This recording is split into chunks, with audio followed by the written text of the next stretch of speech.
bad news, but I got some news. Yeah, I'm back. I was gone for a sec, now I'm back. On a unwanted vacation where I was at. Time to get the thoughts right back in my head. Bearer of bad news, yeah, I'm back. I hate to be the bearer of bad news, but I got some news, yeah, I'm back. First day out, all I needed padding, something to write with. Going out, now I'm in the booth and I'm going in. Feel some type of way, well I tell you now I feel the same. Ain't nobody give me a pop, man, to piss in. Mama never held my hand, running around wildin'.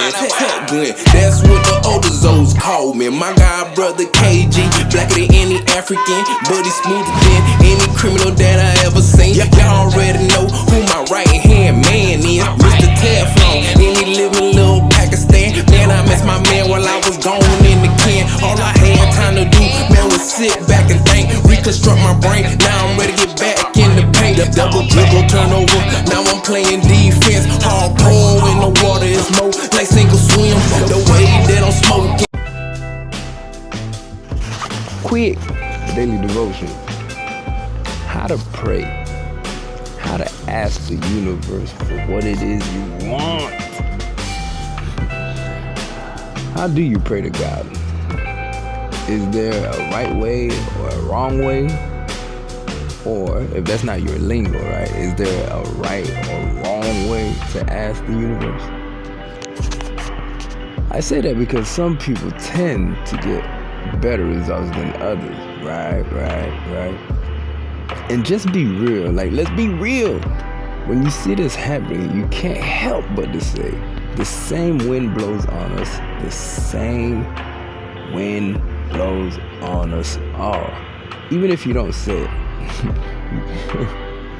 I bet you next time something happens to somebody, you're going to say that. The same wind blows on us all. Today, I want to expand your mind. Expand your mind. That's what God's about. He's about expanding. On asking through prayer or asking the universe, which is the same thing, really is. It's really the same thing, and you don't seem to get the response, right? So like today, like what I'm saying about expanding is like when you ask, right, the universe, and you're not getting the response necessarily you want. See, when I was legit communicating with the universe, which is God, took on different forms at times. Where some days our conversation would be shallow in the meaning of my feeling within conversation. Alright, so the feeling, like when I mean shallow, I'm talking about my feeling in conversation. Then there would be days where my prayers of asking would turn into begging. As a jit, I learned quick. I learned quick as a jit not to beg, because that's not how you ask for anything. I learned that because I would cry and shout despite putting on that show for God and not receiving. I stopped doing that because he stayed silent. I can't do the silent treatment. Like, you my Abba, I need you to talk to me. Like, I need responses. And I learned this as a jit. So then I began to test my theory, right? So I'm noticing that, okay, when I'm begging, I'm crying, I'm shouting, you don't want to talk to me. All right, Abba, I got you. So then when I asked, right, I learned that legit. So then when I began to test my theory, when I would ask and pray giving thanks, as already receiving, things seem to flow to me. I'll give thanks, okay. You know what I mean? Of whatever it may be that I would ask, you know what I mean? And giving thanks like, I already got it, and praising it and acting like I already got it. That thing will flow to me quick. Have you ever heard that God has 3 responses for you? Yes, no, and not right now. When you look at it that way, you never know what to expect, right? Like when nothing is happening, you can't help but to wonder, is God saying no, or is he just saying not yet? Which causes confusion. That would leave me unstable, I'll be real with you. As a jit, and I had to hardwire my brain to believe asking you will receive. Like I had to hardwire my brain that way.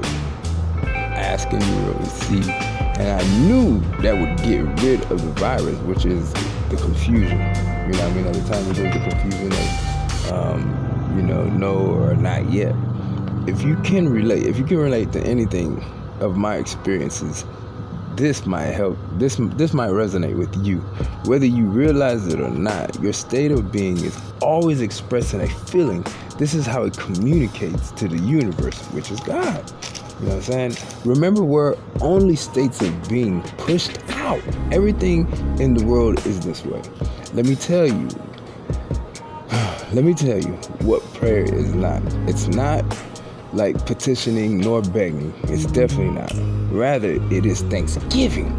Why are you giving thanks? Because it's already yours. You got to walk in that assumption like it's already yours. It's already mine. Not with an S at the end. My white dad always told me, you don't say mines with an S at the end. Mine. You know what I'm saying? So when manifesting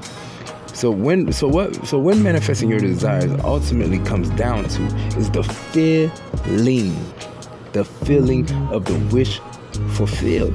It's absolutely not your words. I'll tell you that. To be real, it's not. Let's just be real. To be real, it's not even based on tears of desperation. Like your desperateness, that right there don't shake God. Like, man, he cry all the time when them tears coming from the sky, from the rain. So that little bit of drop ain't nothing, water in the earth.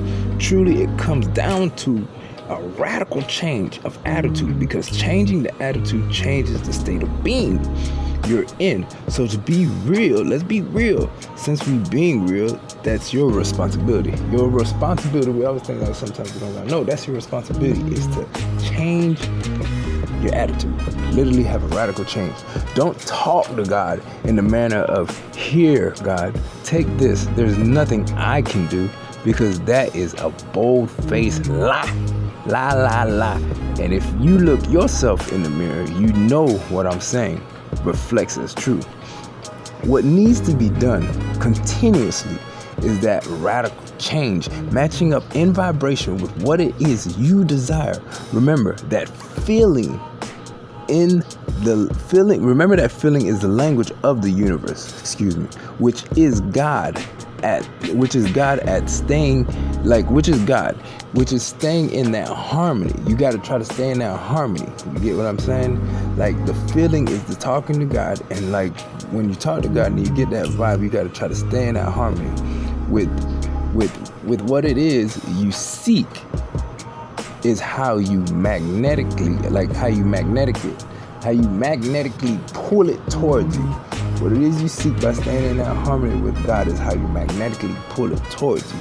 You feel me? Staying true to the faith. What is faith? Faith is honestly staying loyal to what you ask for when in doubt. I'm gonna tell you what to do when in doubt. Faith is staying loyal to what you ask for.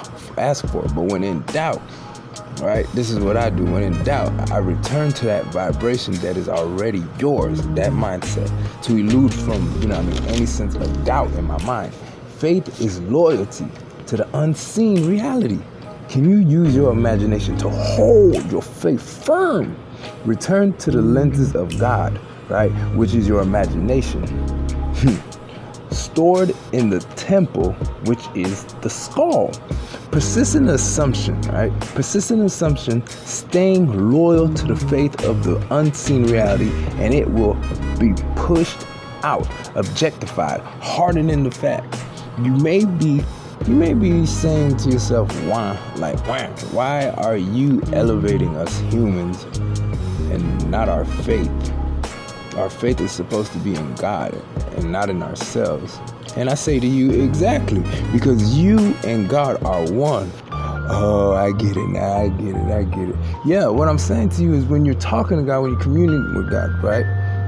You're talking to Him. Like when you talk, if you feel like God hasn't heard you, that means you haven't heard yourself. Does that make sense? Like if you're praying in silence and you feel like God hasn't heard you, that means like you haven't heard yourself. So when in communion with God upon your bed, right? Communing with Him upon your bed, with no one else, not even your partner, even if they're laying next to you. Talking to yourself before you doze off. I'm trying to put you on point. The feeling is key. I'm trying to show you how to get there. Pay attention right here. Before you doze off to sleep, giving thanks, because you are already giving it to God, and it will be done. It will be done. What it is that you're seeking will be done. It has been done. And you walk in that assumption. And you walk in that faith. And you walk like that, and it will harden in the fact. No matter what it is, what situation, what kind of stronghold you may have, look at it like that. You know what I mean? You have to have a radical change. Whether I wasn't necessarily, drinking or not. Man, I always knew that necessarily drinking was my stronghold. I knew that once I got a hold of it, bro, I knew that everything was gonna literally flip. And so what I did was I just continued to stay to that assumption. If you ask anybody that tell me that knows me, I would tell you straight up, when I give up drinking, dog, it's game over. The world is mine. You can ask anybody that knows me that I said that, and I just continue to say that. So I continue to persist in that assumption. I continue to persist in that assumption, even through all the ugliness that I did, even through all the things that I've caused trouble or trauma or anything like that. I knew that I had to get this right first. It didn't matter about everything else until I got this right, because this is what was the opening gate. This was my opening gates of heaven. You know what I mean? That 11:11 when you see on the clock, straight up. And when it came to me, everything just wrapped up. Everything. It just played like a quick reel. You know what I mean? Like you would see at a funeral, and then boom, came back. You know what I'm saying? And it was like drinking was just never something that I even struggle with. It's not even something that bothers me now. It's something that you can bring around me. I don't even care to it. But who I am as a person, you can just hear it in my voice that, man, he is back. That's the one that everybody says that's the great guy right there. He's a great guy. Yeah, but listen, it's not about necessarily just being a great guy. It's about overcoming in the mind. It's about being strong. It's about fighting those strongholds. It's about necessarily staying true, loyal to the faith of what it is that you're asking for. That's really what it is. That's what makes me a great guy. That's what makes you a great person too. And we gotta fight in that way. Alright? I'm gonna keep thugging for the spirit. And to be real with you, just try that tonight before you even go to bed. Just assume what it is that you want to be like. What is it that you literally want to be? What is it? What is it? Can you tell me what it is? Can you tell anybody? Can you tell yourself? Look in the mirror. Try to tell yourself what it is that you want to be. You want to be prosperous. What it is? What is it? And what would that look like if it was to be true right now? What would it be that you'd be doing different? And just build up, man. Just music builds up. And hold that. Do it right while you're laying in bed. And hold that assumption as you doze off and you're sleeping. Continue to just keep doing it until you fall asleep. And just see how you wake up in the next morning. And just see how things start to play out. And for real, how things play out and just the things that you start seeing happening, shoot me an email. Let me know what it is, the experiences that you're having. Because, I'm letting y'all know about my testimony and trials and errors because, I've finally been opened up to be able to do so. So, I like to hear back what it is that you're going through because that gets me hyped. It gets me crunk. All right. One love.